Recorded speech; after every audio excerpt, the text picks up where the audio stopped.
अर्धवार्षिक परीक्षा के महत्वपूर्ण प्रश्नों को और पढ़ेंगे। हमने 2 पार्ट तो पढ़ लिए हैं। तीसरे पार्ट के अंदर हम कक्षा 9 विज्ञान में जो महत्वपूर्ण प्रश्न आने वाले वो पढ़ेंगे।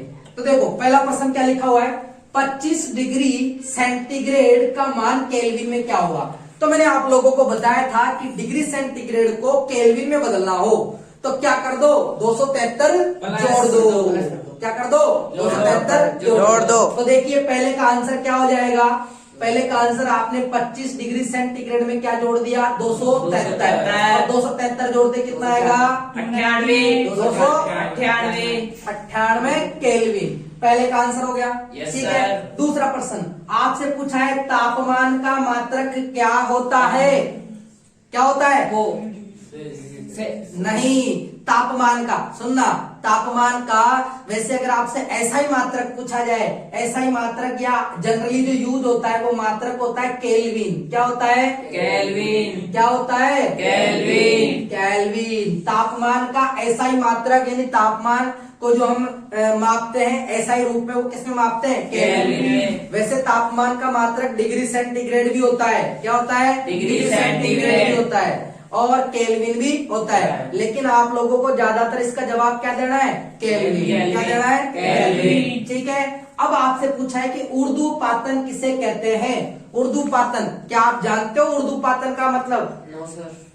तो ऊर्ध्वपातन आपने कपूर की गोली देखी है, कपूर की गोली, कपूर की गोली ठोस में होती है, लेकिन जैसे आप कपूर की गोली को जलाते हो तो क्या हो जाता है, कपूर गैस में परिवर्तन। या फिर आप कपूर की गोलियों को कपड़ों में रख देते हो तो 10-15 दिनों के बाद में देखना वो कपूर की गोली गायब हो जाती है। उसे कहते हैं ऊर्ध्वपातन। उसे क्या कहते हैं, ऊर्ध्वपातन।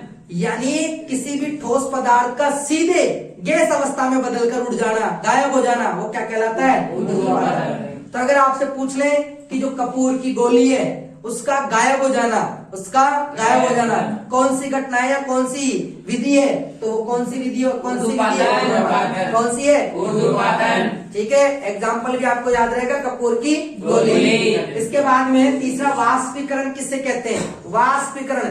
देखो इस वाष्पीकरण की वजह से आप लोगों को गर्मी में मटकी का पानी बहुत ज्यादा ठंडा लगता है। और इस वाष्पीकरण जब आपके बहुत ज्यादा पसीने आते हैं ना शरीर के अंदर, फिर आपके थोड़ी सी भी हवा लगती है तो आपका शरीर आपको कूल कूल महसूस होता है। कूलर का पानी, कूलर में पानी जो उस जालियों से गिरता रहता है नीचे, तो वाष्पीकरण की वजह से कूलर से ठंडी ठंडी हवा आती है।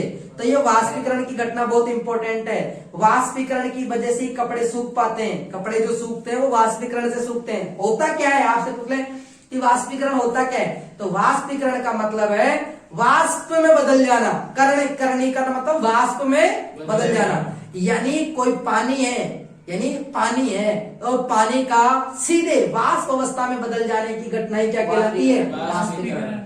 यानी किसी द्रव पदार्थ, किसी द्रव अवस्था का सीधे वाष्प अवस्था में बदल जाना ही क्या कहलाता है, वाष्पीकरण। क्या कहलाता है, वाष्पीकरण कहलाता है। और वाष्पीकरण के आपको उदाहरण समझ में आए, मटकी के पानी का ठंडा होना, कूलर से ठंडी ठंडी हवा का आना, हमारे शरीर में जब पसीने आते हैं अचानक से हवा लगती है तो भी हमें ठंडा महसूस होना, ये सभी किसके उदाहरण है, वाष्पीकरण के। और जो कपड़े जल्दी से सूख जाते हैं वो भी किसकी वजह से सूखते हैं, वाष्पीकरण के कारण से। ठीक है, अब आगे है दाब किसे कहते हैं, इसका मात्रक भी लिखो। दाब, दाब देखो अगर आपने बल पढ़ा, बल का मतलब तो आपने समझा किसी वस्तु को धक्का देना या बल होता है। लेकिन दाब का मतलब है, दाब जो है किसी एक क्षेत्रफल पे लगता है। जैसे ये बोर्ड है, अगर मैं बोर्ड के ऊपर केवल इसी एरिया पे क्या लगा रहा हूँ, बल लगा रहा हूँ। क्या लगा रहा हूँ, बल। ठीक है, अब आपको दाब के साथ में एक और शब्द समझा देता हूँ, प्रणोद किसे कहते हैं। क्या,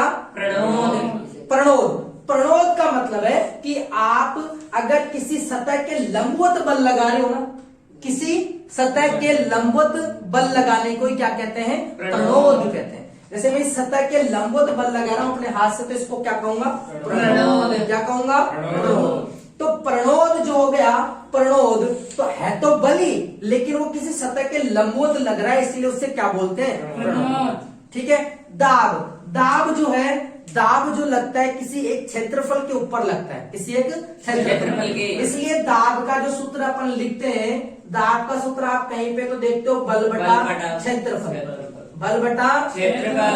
क्षेत्रफल, या फिर आप इसको प्रणोद बटा क्षेत्रफल भी लिख सकते हो, क्योंकि लंबवत दिशा में लगने वाला, तो आप इसको क्या लिख सकते हो? प्रणोद बटा क्षेत्रफल। अरे लिख सकते हो ना, Yes, sir। प्रणोद बटा क्षेत्रफल। अब आपसे पूछा है कि इसका मात्रक क्या होगा, इसका मात्रक, तो मात्रक देखो, बल का मात्रक आप लोग जान ही गए, बल का मात्रक क्या होता है? बल का मात्रक न्यूटन। न्यूटन क्या होता है? न्यूटन। न्यूटन। और क्षेत्रफल का मात्रक क्या होता है?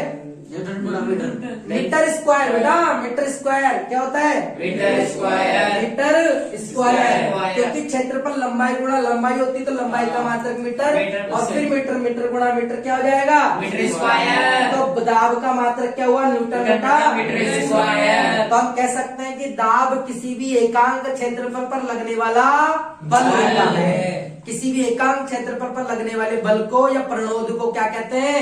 दाब। दाब का मात्रक क्या होता है? न्यूटन बटा मीटर स्क्वायर। अब आपसे पूछ ले कि दाब का एसआई मात्रक क्या होता है? एसआई मात्रक, न्यूटन। तो ध्यान से समझना, ये न्यूटन बटा मीटर स्क्वायर, अगर मैंने इसको एक डिब्बे में बंद कहा कर दिया और उसको मैंने बोल दिया कि इसको क्या बोलेंगे? पास्कल। क्या बोलेंगे इसको? पास्कल। तो दाब का एसआई मात्रक अगर आपसे पूछे तो वो क्या होगा? पास्कल। क्या होगा? पास्कल। और ये पास्कल किसके बराबर होगा? न्यूटन बटा मीटर स्क्वायर। न्यूटन बटा मीटर स्क्वायर के बराबर। ठीक है, तो हमने दाब वाला प्रश्न भी समझ लिया। अब आगे आ जाते हैं, अगर आपसे पूछे कि ऐसी विधियां, आपसे विधियां पूछेंगे, जैसे कि दही से मक्खन निकालने की कौन सी विधि है? दही से मक्खन निकालने की विधि पूछ ले आपसे, या फिर आपके पृथक्करण की विधियां, तो एक बार पृथक्करण की विधियां पढ़ना, मैं आपको बताता हूँ दही से मक्खन निकालने की विधि। जब अपन दही से मक्खन निकालते हैं तो उसको बिलोते हैं, तो वहां पर कौन सी विधि काम आती है? अपकेंद्रण विधि। कौन सी विधि? अपकेंद्रण विधि। अपकेंद्रण विधि। कौन सी विधि काम आती है? अपकेंद्रण विधि। अपकेंद्रण विधि। याद रहेगा? Yes, sir। ठीक है, अपकेंद्रण विधि हो गई। दही से मक्खन निकालने की विधि कौन सी है? अपकेंद्रण विधि। अपकेंद्रण विधि। अपकेंद्रण विधि का मतलब है मथना। जैसे दही को मथेंगे तभी तो मक्खन निकलेगा, तो उसमें क्या होता है? बल इधर साइड में लगता है, इधर साइड में लगता है, उसको बोलते हैं अपकेंद्रण विधि। जैसे वॉशिंग मशीन होती है, वॉशिंग मशीन में कपड़े है ना, इधर दीवारों पे जा जाके टकराते हैं बार बार में, तो वहां पर भी आपको अपकेंद्रण विधि देखने को मिलती है। वॉशिंग मशीन में भी कौन सी विधि काम आती है? अपकेंद्रण विधि। चलिए नेक्स्ट क्वेश्चन जो बायोलॉजी का है, कोशिका किसे कहते हैं? कोशिका की खोज किसने की? अब सबसे पहले आप समझना कोशिका क्या होती है। कोशिका, अरे जिस प्रकार से मकान जो बनता है